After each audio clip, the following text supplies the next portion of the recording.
अस्सलाम वालेकुम। मैं हूँ नादिया अनवर और उम्मीद करती हूँ आप सब खैरियत से होंगे। नाज़रीन, इन सारे प्रोग्राम्स और सेशंस को करने का मकसद ये होता है ताकि आप स्टॉक मार्केट में भरपूर तरीके से काम कर सकें, और इसके लिए ज़रूरी है कि आप चैनल को लाइक करें, सब्सक्राइब करें और साथ में बेल आइकन को भी हिट करें ताकि कोई भी नाहिल। सेशन जो है वो आपसे मिस ना हो जाए। और इसके साथ ही साथ डिस्क्रिप्शन में जो है व्हाट्सएप का लिंक है, आप वो भी ज्वाइन कर सकते हैं ताकि आप टाइमली हर चीज़ से अपडेटेड रहें। और साथ ही साथ जो है, अगर आप हमारे इस लाइव सेशन का हिस्सा बनना चाहते हैं तो वो भी आप उसके थ्रू कर सकते हैं। नाजरीन, आज हमारे साथ जो पर्सनालिटी प्रोग्राम में मौजूद हैं उनके हवाले से मैं बताती चलूँ। जी हाँ, हसन मेहंदी साहब जो है, जिनका ताल्लुक आरिफ मोबाइल लिमिटेड से है, वो आज हमारे साथ सेशन में मौजूद हैं और उनसे हम मार्केट के हवाले से बात करेंगे और जो है जानेंगे कि अब चूंकि ईयर एंडिंग की तरफ है, दिसंबर एंडिंग में क्या होने वाला है और आने वाले साल में जो है, जो हमारा इंडेक्स है वो कहाँ जाने वाला है।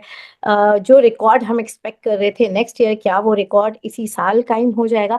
ये सारी बातों पे हम बात करेंगे और साथ में आप लोगों के सवाल भी लेंगे। तो चलें, सबसे पहले उनको हम वेलकम करते हैं। अस्सलाम वालेकुम सर। सर, आपकी आवाज़ म्यूट है, काइंडली अनम्यूट कर दें। वालेकुम सलाम जी। जी सर, कैसे हैं आप? खैरियत से हैं? बिल्कुल ठीक जी। जी sir, thank you so much for your time. और जो है, सबसे पहले तो सर मैं ये कहना चाहूँगी कि जो है इस वक्त हमने देखा कि इंडेक्स जो है 1 लाख क्रॉस कर गया। इवन अभी तो हम देख रहे हैं कि 1 लाख से ऊपर हो गया है। ये कहना भी है एक्सपर्ट्स का कि जो है इंडेक्स इस वक्त दिसंबर में ही इसी साल 1.25 लाख तक भी पहुंच जाएगा। तो कैसा लग रहा है? क्या वाकई इस चीज़ में कोई जो है कोई सदाकत है कि हम ये एक्सपेक्ट कर सकते हैं कि इसी साल जो है इंडेक्स जो है 1 लाख 25 जो है थाउजेंड तक पहुंच जाए? तो इसके हवाले से आप क्या कहना चाहेंगे? देखिए, इस वक्त तो इन्वेस्टर्स काफी ज्यादा प्रेशर में हैं और उसकी वजह यह है कि अगर आप स्टेट बैंक के जो अभी इस वक्त आशारिया देखें, जो जिस तरीके से डिस्काउंट रेट के अंदर कमी हुई है, हम्म। जाहिर है वो हमने देखा है कि गुंजाइश तकरीबन 10% की थी। इन्फ्लेशन अगर हम देखें तो वो 4.9% पर था और जाहिर है डिस्काउंट रेट इस वक्त 15% पर था। तो there hmm. Was a position जो स्टेट बैंक की तरफ से हो सकता था कि 10.1% तक पॉलिसी रेट के अंदर कमी हो जाती।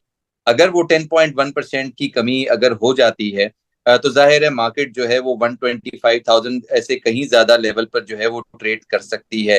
लेकिन जाहिर है हमने देखा है कि अगर ऐसी सिचुएशन में कॉशियस पॉलिसी अपनाई गई, जो कि हम देख रहे हैं कि ये काफी ज्यादा कॉशियस है, मल्टीपल रिस्क समझते हैं हम। रेमिटेंसेस पे भी इसका इम्पैक्ट आता है कि अगर पॉलिसी रेट के अंदर मेजर कट होता है। लेकिन जाहिर है इन्वेस्टर एक्सपेक्ट कर रहे थे कि ये 500 बेसिस पॉइंट तक जो है अगर ये कम होता, यानी कि जो हमने 2% पर हमने डिस्काउंट रेट को कम होते हुए देखा, जो 13% पर आया।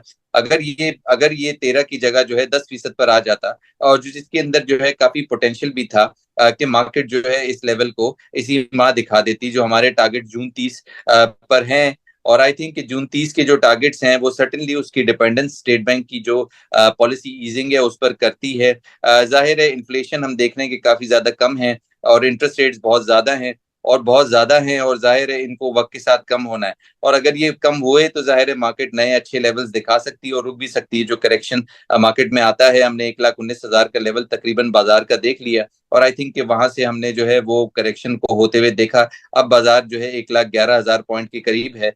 तो आई थिंक कि ये सारे जो मामलात हैं उसके अंदर जो है वो कुछ जो है वो हेल्प यानी कि रेगुलेटर की तरफ से भी होती है। तो आई थिंक कि इसको जितनी ईजिंग होगी वो मार्केट के प्रोस्पेक्ट्स के लिए वो इतना बेहतर रहेगा।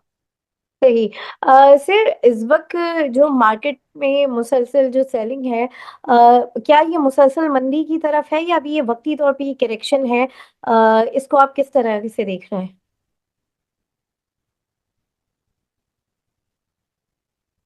देखिए, जाहिर है ये मंदी तो है, और मंदी हेल्दी होती है। कंसोलिडेशन भी हेल्दी होती है उन हम्म। सेक्टर्स के अंदर जहां पर अर्निंग्स अच्छी नजर आती हैं, वहां पर जो है फिर वहां पर इन्वेस्टमेंट होती है। तो आई थिंक ये मार्केट की हेल्थ जो है उसको हेल्प करता है कि जो जो मार्केट में कभी तेजी होती है और कभी मंदी होती है।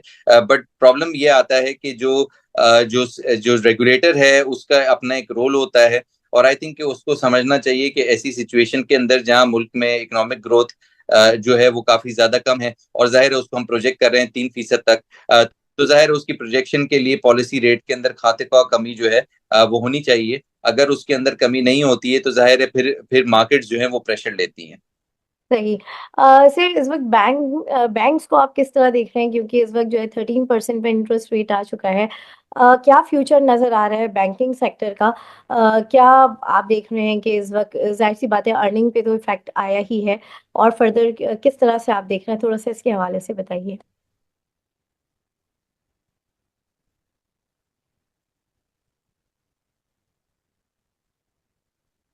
देखिए, बैंकिंग सेक्टर जो है वो उसके अंदर रिकॉर्ड अर्निंग्स अनाउंसमेंट आने लगी थी, क्योंकि कैपिटल मार्केट के अंदर काफी ज्यादा गेन आया है पूरे साल के अंदर।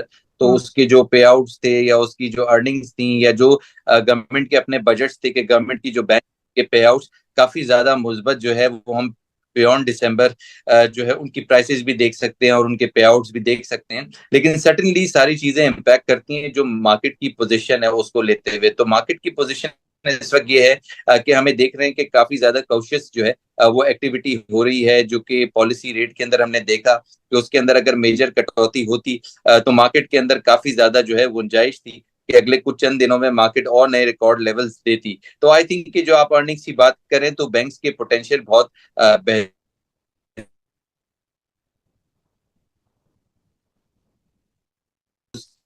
रीजन ये है कि उसको काफी ज्यादा कहीं मैंने स्पेशली देखी जिसके अंदर ऑटो सेक्टर की जो मत थी जाहिर है, पर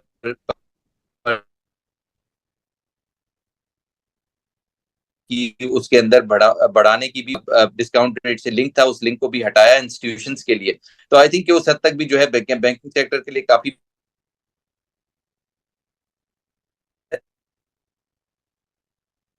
beyond 1 January, but the same prefer करेंगे कि वो बॉन्ड मार्केट की तरफ ही रहे। तो जाहिर इक्विटी मार्केट के बेहतर होने के लिए इट इज इम्पोर्टेंट कि पॉलिसी रेट के अंदर वक्त के साथ कमी देखी जाए। सही, बिल्कुल।